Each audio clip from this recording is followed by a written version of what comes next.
G'day everybody, Dan and Matt again from GI Energy. Today we're talking about, do you need a battery with your solar system? Pros, cons, cash situation. Obviously there's a lot of hype around batteries at the moment since the launch of the Cheaper Batteries program. Everybody's talking about batteries to the point where when we're consulting with people, clients aren't even really asking about solar panels or inverters anymore. Everyone's just talking about batteries. But is the hype worth it? Do you need a battery? We're going to go through all the reasons, pros and cons now. Starting with, I guess if you go back, it doesn't seem like long, but maybe 3 years, maybe a bit longer, and people were asking about a battery. You'd obviously assess their situation, but I reckon more than half of them then you would have said, look, don't buy one. Is that fair, or was it longer ago than that, do you think? You're probably not far off, I would say. A bit longer, maybe? Probably a bit longer. Like probably COVID's the period everyone talks about, isn't it? Pre-COVID, Yeah. Probably completely agree. Yeah, okay. And we were still installing a few. And then obviously there was that huge rush for renos and additions of, energy efficiency through COVID for probably a year or two. So you're probably not far off on the 3 year. Yeah. But I reckon 3 years ago, our battery attachment rate was 20%. Yeah, okay. Maybe even higher. Yeah. But I would say in 2024, it was growing to probably 35. I was just going to say, what do you think just before that government subsidy was announced? Yeah. What do you think it was then? I reckon it's close to 50. Really? I reckon it was. Okay. Yeah. So nearly 1 in 2. Okay. Now, since that subsidy, Yeah. what is it now? 99.5 probably. I think we've done For homes. for This homes. is- Yeah. We'll talk about commercial as well. I think we've done 2 that were sort of installations for a builder Yep. that were already in the pipeline. I've got a couple of others that will be solar only, purely from that side. But I think for a fresh inquiry or an existing client, it's been 100%.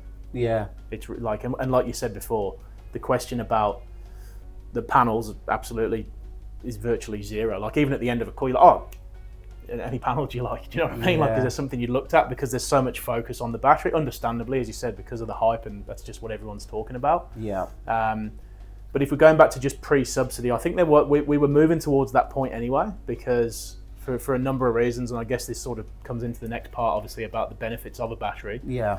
The feed-in tariffs have been reducing year on year, and there was a pretty substantial drop 24 to 25 for a lot of people. Yeah. Where you're talking now only a couple of cents per kilowatt hour for what you return to the grid, in line with an increase in your peak rate for power, plus potentially even a demand charge for a lot of homes, which has been pretty new to a lot of people. Yeah. So that's a demand charge is like a capacity charge between 4 p.m. and 9 p.m, where the maximum draw of power, you're then charged per kilowatt, multiplied by the number of days in the billing cycle. Yeah.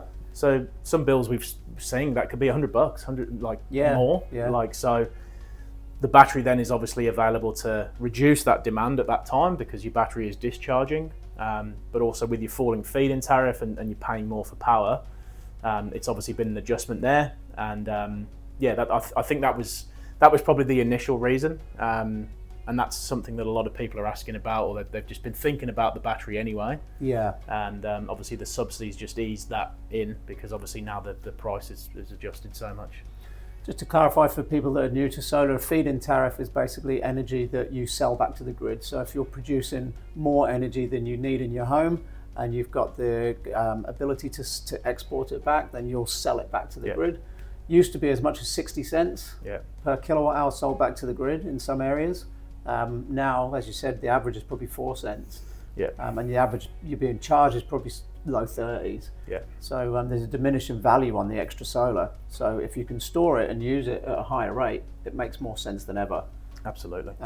You obviously explained there the demand charge and how a battery will help with that. The other one is the VPPs. So virtual power plants mean that you can join your battery to a network of other batteries and allow that VPP to charge and discharge your battery at different times of the day when the grid needs energy. Yeah. And get basically credited for doing that to increase the battery viability.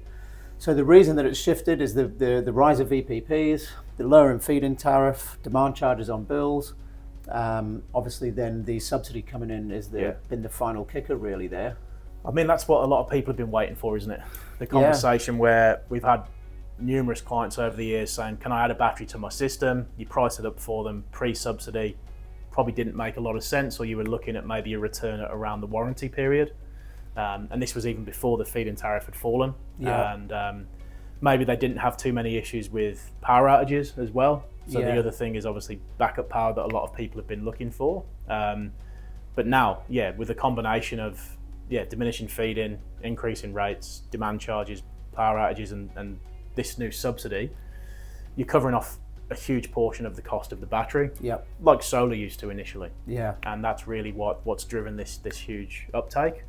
So the benefit there of obviously having the subsidy available is the government are paying for a portion of the installation, or the product and the installation. So you can now achieve a return in 4, 5, 6 years, depending on what your needs are and what your usage is, which is amazing. It is. And it's where solar was, say, 5 years ago when the feed-in tariff was higher. So now you can access, and that's without taking into account VPPs for a lot of people. So the pros are almost endless really there, because you've got a great product with a great warranty if you use the right system and you get it from the right people. Plus, obviously, if we design it correctly, you're hopefully buying very, very little grid power. It's more of a holistic energy solution, isn't it, obviously, than just solar alone. So going back to should you or should you not have it, the return on investment, even though buying a battery with your solar panels obviously costs more than just buying solar panels. If you're looking at it from a point of view of how much do I spend, when do I get that money back, it's actually 9 times out of 10 better to buy with a battery now, even though the outlay is higher. I'd say 10 times out of 10. More than 10, more than 9. I was probably being a little bit not fair there. It's probably 9.99, isn't it? Because you'll get the odd one, won't you? If it maybe small usage or certain habits of how they use power, it could be that way. Or they're replacing a smaller system maybe or something like that.